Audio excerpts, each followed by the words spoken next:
Amada familia, muy buenos días.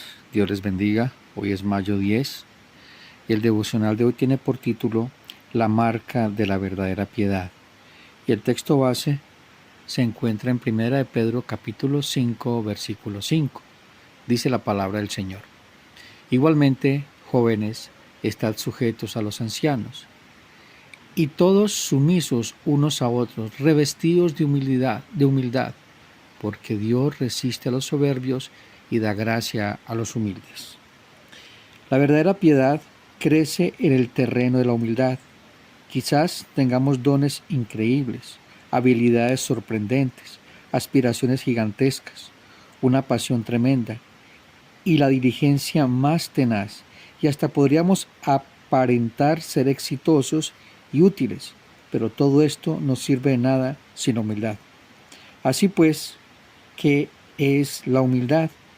La verdadera humildad se revela en mantener cuentas cortas respecto a nuestro pecado, es decir, en acudir continuamente a Dios con un corazón arrepentido y reconocer nuestra necesidad urgente de la ayuda de Dios para todo momento y ocasión. La humildad está en entender que necesitamos totalmente a Jesús y su poder transformador en nuestra vida. Jesús mismo lo dijo así: separados de mí, nada pueden hacer. Juan 15:5. La humildad reconoce que hasta nuestro propio aliento, todo lo que poseemos y todo lo que somos son el resultado de la gracia y la bondad de Dios hacia nosotros. La humildad significa servir en lugar de ser servidos, significa dar en lugar de codiciar, significa responder al liderazgo de otros en lugar de insistir siempre en el nuestro, significa ajustarnos a los planes de otro en lugar de exigir que los demás se ajusten a los nuestros.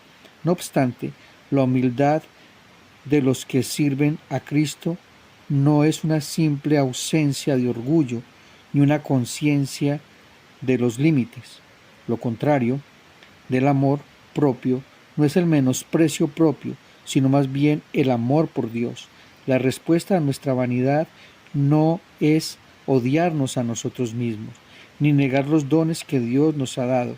Es poner la mirada en el Señor mismo y reconocer, como dice el salmista, que Dios ha entregado sobre todas las cosas su nombre y su palabra. Salmo 138:2. Los únicos a quienes Dios exaltará en última instancia son los humildes, aquellos que han reconocido quiénes son, qué son y cuán grande es su necesidad de Dios. A través del profeta Isaías, Dios lo declaró: yo habito en lo alto y santo, y también con el contrito y humilde de espíritu. Isaías 57:15. Más adelante, él agrega: a este miraré, al que es humilde y contrito de espíritu, y que tiembla ante mi palabra. Isaías 66:2. Mantén tus ojos en el Señor Jesús, y tendrás su mirada puesta en ti. Tú no te creaste a ti mismo, no te salvaste a ti mismo, no te glorificaste a ti mismo. Eres totalmente dependiente de la gracia de Dios. Míralo a Él y te exaltará. Cuando entiendas que Él te ha exaltado en su mirada de amor, estarás listo para servir a su pueblo con todo lo que Él te ha dado. Para profundizar, Lucas 1, 46 al 55. Hermanos, vivimos en la humildad en un mundo que la desprecia. La humildad es despreciada por un mundo lleno de soberbia y altivez. Vivimos una cultura que celebra el éxito personal, la autosuficiencia y la autopromoción. El mundo laboral e incluso algunas iglesias premian la arrogancia, disfrazada de confianza, y la independencia radical. Pero el Evangelio de nuestro Señor Jesucristo nos llama a un estándar radicalmente distinto: la humildad. El reino de Dios opera bajo un principio radical al opuesto: humildad. Lo dice Lucas 14:11. El que se enaltece será humillado, y el que se humilla será enaltecido. El apóstol Pedro escribe en el texto que acabamos de leer como base el devocional, a una iglesia bajo persecución, donde la tentación al orgullo, ya sea por resistencia heroica a la persecución o al sacrificio, o por divisiones internas, era real. Sus palabras son un antídoto divino para el veneno del orgullo, que infecta incluso a las congregaciones más fieles. ¿Qué dice la Biblia acerca de la humildad? Veamos la definición bíblica. Humildad significa baja estima de sí mismo, sumisión, mansedumbre. Recordemos lo que dice el Señor cuando hace una invitación a seguirle. Todo aquel que quiere ser mi discípulo, niéguese a sí mismo, tome su cruz y siga. Negación a nosotros mismos. Reconocer quiénes somos delante de Dios, pecadores, necesitados de la gracia de Dios. No se trata de un menosprecio, sino reconocer nuestra dependencia de Dios y valorar a otros, primeramente a Dios. ¿Qué es lo que dice el mandamiento? Amarás al Señor tu Dios con todo tu corazón, con toda tu mente, con toda tu alma y a tu prójimo como a ti mismo. Es un mandato, hermanos, no es una opción, no es una opción. El apóstol Pedro nos dice, revestíos de humildad. Es tan imperativo, no es una opción, es determinante en la vida de un creyente. Un creyente nacido de nuevo vive en humildad, reconociendo de quién es Dios, quiénes éramos, quiénes somos en Cristo y lo que Cristo ha hecho por nosotros en la cruz. La frase revestidos era usada para describir el delantal que usaban los esclavos. Eso lo expresa en griego. Era una frase que se usaba para describir ese delantal que usaban los esclavos para servir. Pedro nos llama a atar la humildad a nosotros como una identidad permanente. ¿Qué dice Filipenses 2, del 1 al 7? Por tanto, si hay alguna consolación en Cristo, si algún consuelo de amor, si alguna comunión del Espíritu, si algún afecto entrañable, si alguna misericordia, completad mi gozo, sintiendo lo mismo, teniendo el mismo amor, unánime, sintiendo una misma cosa. Nada hagáis por contienda o por vanagloria, antes bien con humildad, estimando cada uno de los demás como superiores al mismo, no mirando cada uno por lo suyo propio, sino cada cual también por los otros. Esto nos expresa el apóstol Pablo, la necesidad imperativa en nosotros como creyentes, porque está hablando del amor de Cristo, está hablando de la comunión en Cristo, está hablando de la misericordia de Cristo en nosotros. ¿Qué tenemos que hacer? Temer, tener en más alta estima a los demás, a nuestro hermano. Hermanos, no es una opción, como les decía inicialmente, es un imperativo para todos. Está hablando a jóvenes, ancianos y líderes de la congregación, lo está hablando el apóstol Pedro en ese capítulo 5. Hermanos, no es una debilidad, es la fortaleza de Cristo en nosotros. Mire lo que dice Cristo en Mateo 11, 29. Llevad mi yugo sobre vosotros. Y luego dice, aprendan de mí, que soy manso y humilde de corazón, y hallaréis descanso para vuestras almas. Se trata poder bajo control. Nosotros estamos en Cristo, y es Cristo quien pelea por nosotros. Es Cristo quien nos representa delante del Padre. Ninguno de nosotros es mejor que Cristo.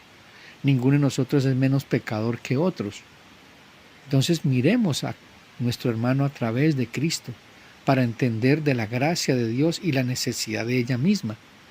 Mira lo que dice Filipenses 2, 5 al 8. Haya pues en vosotros este sentir que hubo también en Cristo Jesús, el cual siendo en forma de Dios, no estimó el ser igual a Dios como cosa que aferrarse, sino que se despojó a sí mismo, tomando forma de siervo, hecho semejante a los hombres, y estando en la condición de hombre se humilló a sí mismo, haciéndose obediente hasta la muerte y muerte de cruz. Esta invitación también es para nosotros. Nos invita a seguirle, a ir a la cruz, humillarnos, reconocer la gran necesidad que tenemos a diario de Cristo, su salvación. No nos creamos insuficientes, mis hermanos. Y más adelante vamos a ver qué es lo que pasa con el orgullo del hombre, cómo Dios resiste y pelea a aquellos que no son humildes. La humildad no es temporal, es un hábito del corazón que nos define. Es una constante, es ocuparnos de la salvación con temor y con temblor en esa área de nuestra vida, porque desafortunadamente el orgullo nos asalta a cada instante. ¿Qué dice Colosenses 3:12? Vestidos pues como escogidos de Dios, santos y amados, de entrañable misericordia, benignidad, de humildad, de mansedumbre, de paciencia, soportándoos unos a otros y perdonando unos a otros si algo tuviere queja contra otro. De la manera que Cristo os perdonó, así también hacedlo vosotros. Te voy a hacer una pregunta, mi amado hermano, que me la hice. ¿Cómo sería nuestra iglesia si cada uno de nosotros usara este delantal de siervo diariamente? No solamente en la iglesia, en tu casa, en el trabajo, en la universidad, en el colegio, con tus seres queridos, con tus vecinos. Todo cambiaría, ¿no? Hay una advertencia. Dios resiste a los soberbios. Es decir, Dios pelea contra el soberbio. ¿Te imaginas a Dios peleando contra ti? ¿Quién podrá defenderte? Pedro cita a Proverbios 3:34 para recordarnos que el orgullo, dice, ciertamente Él escarnecerá a los escarnecedores. Dios escarnecerá a los escarnecedores y a los humildes dará gracia. Hermanos, el orgullo, la soberbia, es resistida por Dios. Implica una acción activa, no pasiva, es decir, que Dios está en constante lucha contra el orgulloso. Hermanos, el 99.9% de no solución de conflictos en nuestro hogar, en la iglesia, en el trabajo, donde tú te encuentres, es el orgullo. El orgullo va de la mano del egoísmo, porque son primos hermanos. Dios dice que pelea, resiste a los soberbios, bloquea la gracia. La soberbia no nos hace creer que no necesitamos de Dios ni de los demás. Eso es lo que hace la soberbia. ¿Qué fue la primera manifestación pecaminosa? Fue el orgullo. Seré como Dios, seré como el Altísimo. Y eso es lo que le ofreció Satanás a Eva. Van a ser como Dios, soberbia. Creer que somos más que Dios, sabiendo de que dependemos de Dios en todo. Dios odia al orgulloso. Abominaciones a Jehová todo altivo de corazón. Lo dice Proverbios 16:5. También dice Proverbios 16:18. Antes del quebrantamiento está la soberbia. Antes de la caída está aquel hombre o aquella mujer que se creen más que los demás, que se creen más que Dios. Hermanos, el orgullo es como un barco que se enorgullece de su tamaño, pero choca contra el acantilado. El orgullo espiritual nos lleva al naufragio. Mire que dice 1 Corintios 10:12, así que el que piense estar firme, mire que no caiga. Pero también hay una promesa, da gracia a los humildes. La humildad es un llamado, no es un llamado a la insignificancia, sino a experimentar la gracia de Dios en su plenitud, en dependencia absoluta, en medio de nuestra debilidad e insuficiencia. Recordemos al fariseo orgulloso y al publicano lleno de humildad, lleno de pobreza espiritual. Dice Lucas 18:10-14, a unos que confiaban en sí mismos como justos y menospreciaban a los otros, dijo también estas parábolas. 2 hombres subieron al templo a orar. Uno era fariseo y el otro publicano. El fariseo puesto en pie oraba consigo mismo de esta manera: Dios, te doy gracias porque no soy como los otros hombres, ladrones, injustos, adúlteros, ni aun como este publicano. Ayuno 2 veces a la semana, doy diezmos de todo lo que gano. Mas el publicano, estando lejos, no quería ni aún alzar los ojos al cielo, sino que se golpeaba el pecho diciendo: Dios, sé propicio a mi pecador. Os digo que éste descendió a su casa justificado antes que el otro, porque cualquiera que se enaltece será humillado, y el que se humilla será enaltecido. Hermanos, Dios provee a los humildes gracia para arrepentirnos. Lo vemos aquí en este texto, pero también los pone Santiago 4:6. Pero Él da mayor gracia. Por esto Dios dice: resiste a los soberbios y da gracia a los humildes. Bueno, tú te arrepientes por la gracia del Señor, pero solamente el arrepentimiento genuino opera en un corazón contrito y humillado. También nos da gracia para servir. Mira lo que dice Juan 13:14-15. Así que después de que hubo lavado los pies, tomó su manto, volvió a la mesa y les dijo: ¿sabéis lo que os he hecho? Vosotros me llamáis maestro y señor, y decís bien, porque lo soy. Pues si yo, el Señor y el maestro, he lavado vuestros pies, vosotros también debéis lavaros los pies los unos a los otros, porque ejemplo os he dado, para que como yo os he hecho, vosotros también hagáis. El Señor da a los humildes gracia para sufrir. Mira lo que dice 1 Pedro 5, 6 al 11. Humillaos pues bajo la poderosa mano de Dios para que Él os exalte cuando fuere tiempo, echando toda vuestra ansiedad sobre Él, porque Él tiene cuidado de vosotros. Sed sobrios y velad, porque vuestro adversario el diablo, como león rugiente, anda alrededor buscando a quien devorar, al cual resistid firmes en la fe, sabiendo que los mismos padecimientos se van cumpliendo en vuestros hermanos en todo el mundo, mas el Dios de toda gracia, que nos llamó a su gloria eterna en Jesucristo, después de que hayáis padecido un poco de tiempo, Él mismo os perfeccione, así perfeccione, afirme, fortalezca y establezca. Al sea la gloria y el imperio por los siglos. Amén. Hermanos, no olvidemos que los ojos de Dios se posan en aquellos que viven en humildad, es decir, se relaciona, tiene compañerismo. Mira lo que dice Isaías 66, 1 al 2. Jehová dijo así: el cielo es mi trono y la tierra el estrado a mis pies. ¿Dónde está la casa que me habréis de edificar? ¿Y dónde el lugar de mi reposo? Mi mano hizo todas estas cosas, así todas estas cosas fueron, dice Jehová, y escuche esto. Pero miraré a aquel que es pobre y humilde de espíritu y que tiembla ante mi palabra. Qué hermoso este texto. Pero miraré a aquel pobre y humilde de espíritu. ¿Quieres que Dios te mire? Reconoce tu condición delante de Cristo.